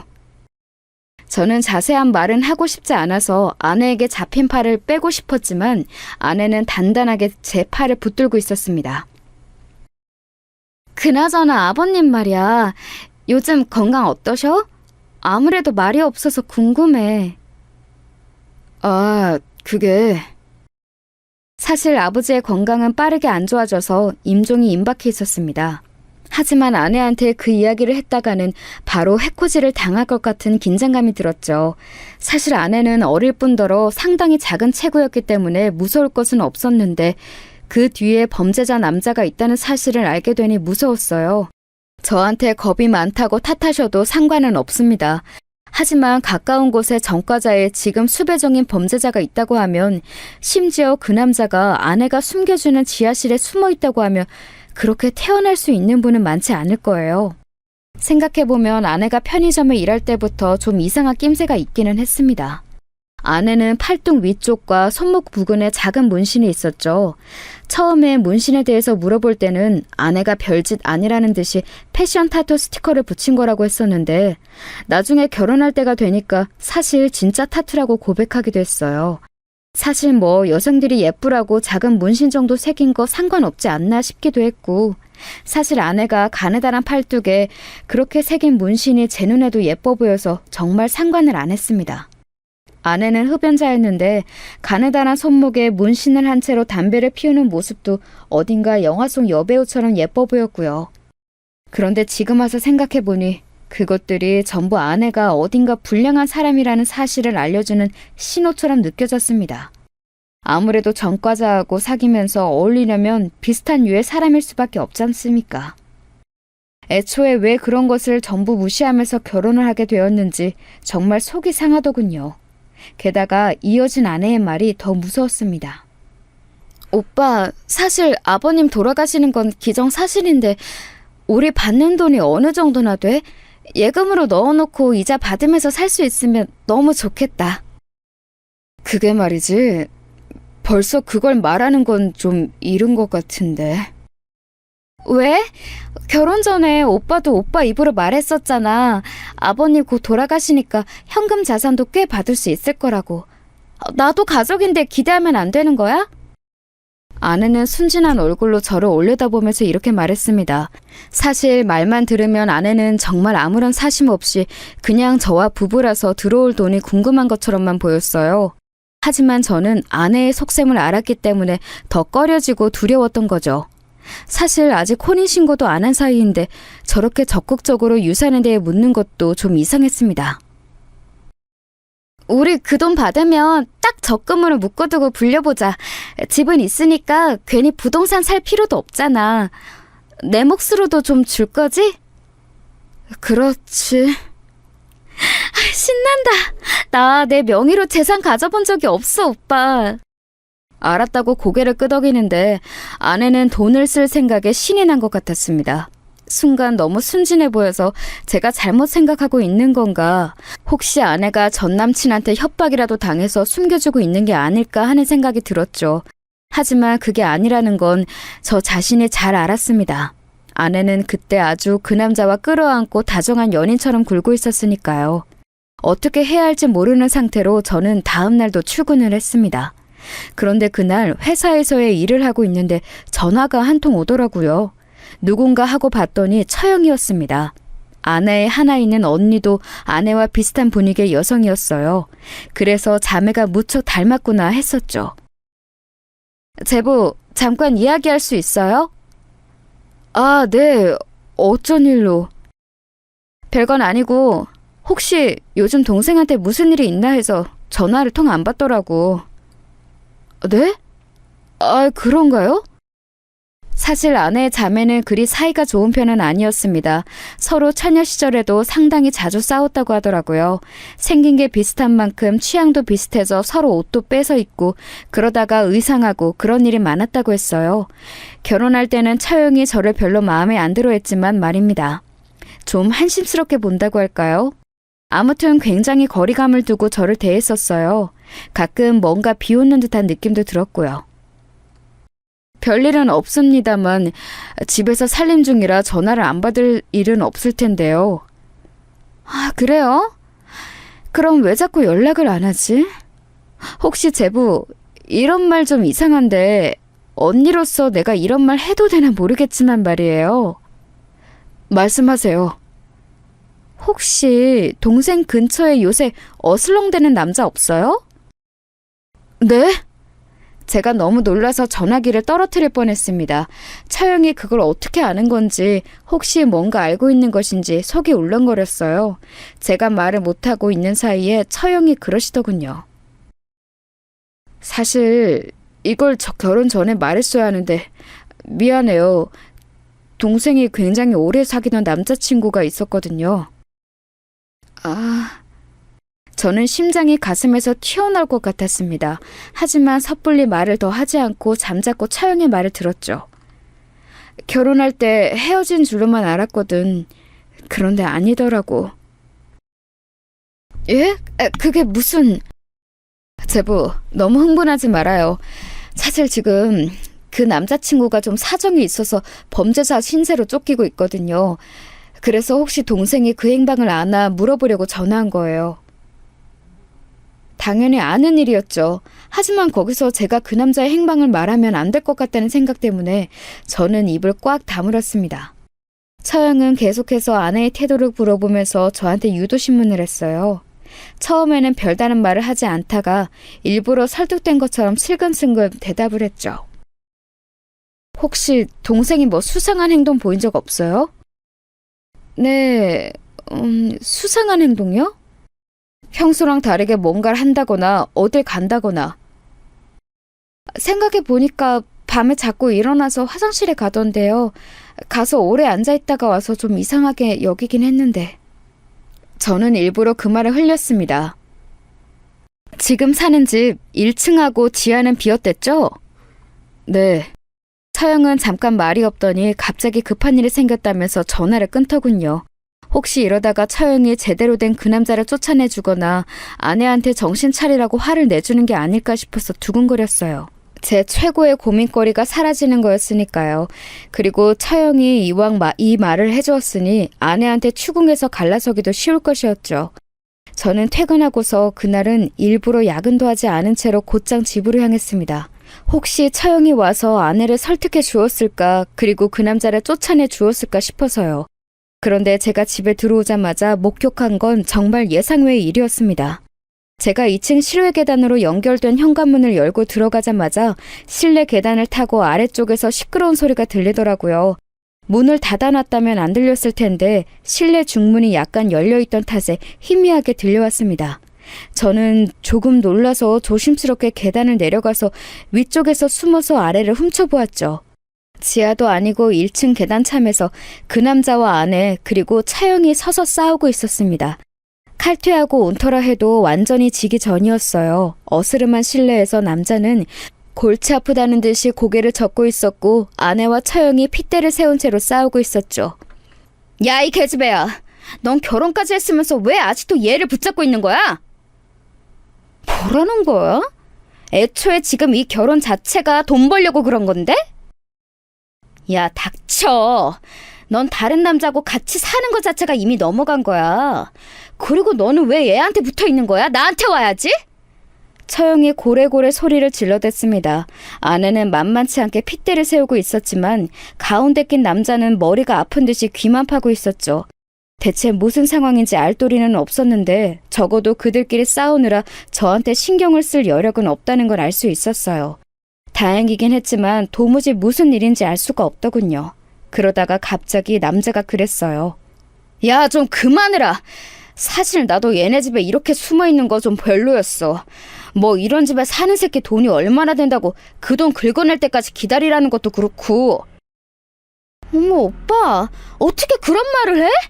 내가 얼마나 징그러운 것도 참고 그 늙은이랑 같이 살고 있는데. 아내가 기함하면서 그렇게 외쳤습니다. 아, 지금 말하는 그 늙은이가 바로 저일 거라는 확신은 들더군요. 순간 무릎에서 힘이 빠졌지만 그래도 지금 중요한 건 사실 아내와의 사랑이나 순결한 정신이 아니었어요. 제발 저 양아치 같은 두 남녀한테서 제가 안전하게 달아날 수 있기를 바랄 뿐이었습니다. 애초에 나이 너무 어린 문신녀하고 결혼했을 때부터 뭔가 잘못된 일이었던 겁니다. 너 그냥 우리 집으로 와. 우리 집에도 숨을 곳 있어. 쟤 지금 시아버지 여전히 멀쩡하다고 하더라. 호스피스에 있는 채로 3년씩 살아있는 노인애들 얼마나 많은지 알아? 그거 계속 참고 여기서 숨어 있을 거야? 처형이 소리를 질렀습니다. 남자는 골치 아프다는 듯이 턱을 문질렀죠. 아내가 발을 굴러대더군요.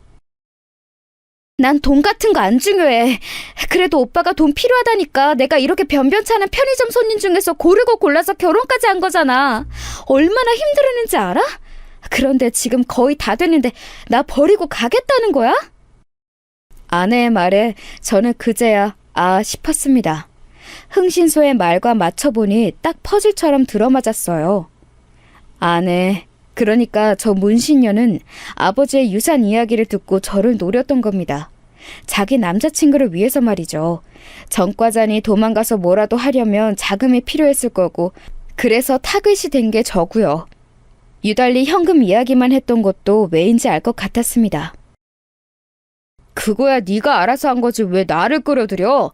난 그렇게 너한테 돈 달라고 한 적 없어. 지가 알아서 팔자 꼬고서는 나한테 난리야. 하지만 그 남자는 귀찮다는 듯이 말했습니다. 처형은 손을 내밀어서 그 남자를 자기 쪽으로 끌어당겼죠. 남자가 놀랍게도 처형의 손을 잡더군요. 그러니까 처형하고 먼저 사귀었던 남자였던 겁니다. 오빠랑 언니 헤어졌잖아!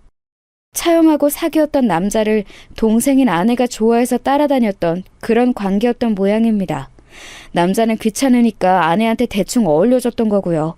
지금 태도로 보니까 남자는 아내하고 그렇게 생각보다 진한 관계는 아니었던 것으로 보였어요. 사실 정말 이건 생각지도 못했던 일이었죠.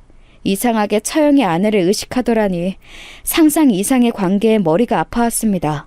모든 건 그 전과자 남자와 사귄다고 망상하면서 그에게 들이대고 저를 타겟으로 삼아 이용하려던 아내가 꾸민 짓이었습니다. 남자는 지금 보니 여전히 처형을 좋아하는 것 같았고 아내한테는 관심이 없는 모양이었어요. 얻을 게 있고 숨겨주니까 적당히 아내에게 어울려준 모양이었죠. 처형과 그 남자가 손을 잡는 모습을 지켜보면서 아내는 엉엉 울기 시작했습니다. 히스테릭하게 마구 소리를 지르는 모습을 보다가 저는 조심스럽게 2층으로 올라와 실내 중문을 닫고 2층 실외 계단을 통해서 바깥으로 나갔죠. 어쩌면 제 손을 거치지 않고도 일이 쉽게 해결될 수 있을 거라는 예감이 들었습니다. 1층에 있는 그 세색에 들키지 않도록 저는 조심조심 계단을 내려가서 얼른 집 바깥으로 도망쳤습니다. 겁이 많다고 하셔도 괜찮습니다. 저는 다시는 저런 아내, 아니 문신녀와 전과자이자 수배범인 남자와 얽히고 싶지 않았거든요. 처형도 마찬가지였습니다.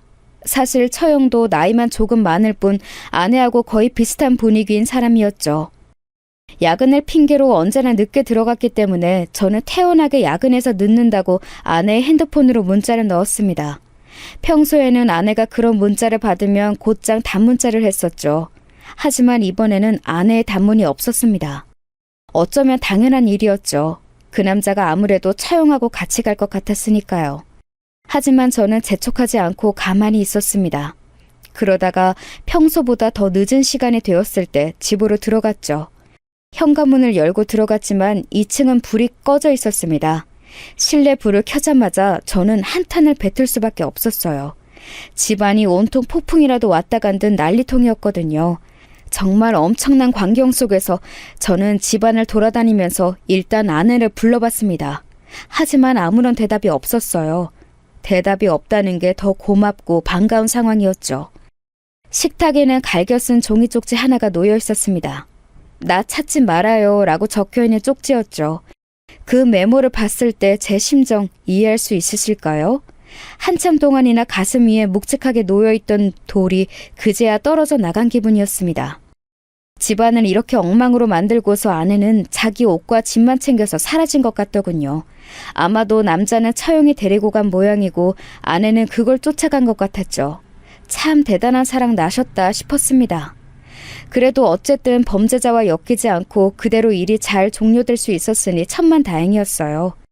집안은 엉망진창이었지만 저는 웃으면서 정리를 했습니다. 조심스럽게 아래로 내려가 보았지만 지하와 1층 모두 비어 있었어요. 지하에는 남자가 살았던 흔적이 있어서 좀 열받기는 했지만 그래도 이렇게 끝난 게 어디냐 싶었죠. 그렇게 끔찍하게 저를 늙은이라고 부르던 것을 생각하면 절대 돌아올 리가 없었으니까요. 일단 혼인신고를 안 했던 게 천만다행이었습니다. 그동안 아내가 했던 말을 돌이켜보면 현금 자산을 받은 뒤에 자기 명의로 돈을 뭉텅이로 빼돌릴 생각이었던 것 같았어요. 어차피 혼인신고할 건데 부부 자산이지 뭐냐 상관없지 않느냐. 부동산은 오빠 명의로 가져라 하는 등의 말로 저를 꼬셔서요. 부동산은 처분하기도 힘들고 빼돌릴 수 없으니 유달리 현금 자산에만 집착했던 게 이제야 이해가 갔습니다. 아마도 차영과 사귀던 남자가 헤어지고 나서 아내가 쫓아다니는 걸 적당히 맞춰주며 만났고, 아니 사실 만난 건지 아니면 그냥 아내가 일방적으로 짝사랑하며 쫓아다닌 건지도 잘 모르겠습니다. 그 남자가 아무튼 범죄를 저질러서 수배자가 되어 나타나자 돈이 필요하니 저를 찍어서 결혼해 숨겨주면서 돈을 빼돌리려 했던 것이리라 추측하고 있습니다. 성공만 했다면 완벽했겠죠. 아내와 저는 아예 문서상으로도 남이었고 잘 꼬드겨서 돈만 자기 명의로 받으면 다시 볼 일도 없었을 테니까요. 하지만 다행히도 그 여자가 밤에 유달리 자주 일어나서 사라지는 걸 제가 알아챘던 거였습니다. 생각해보면 소름 끼치는 일이죠. 저는 그 길로 그 집을 팔아버리고서 아예 다른 지역으로 이사를 했고 연락처도 모두 차단했습니다. 그들이 어떻게 되든지 간에 모르겠고 다시는 보고 싶지 않았거든요. 여러분, 세상에는 정말 다양한 형태의 범죄자들이 있습니다. 범죄자까지는 아니어도 언제든 사랑하는 마음을 이용해서 등치려는 인간들이 질비하게 늘어서 있죠. 항상 조심하시길 바랍니다. 누구나 저처럼 운이 좋을 수는 없는 일이니까요.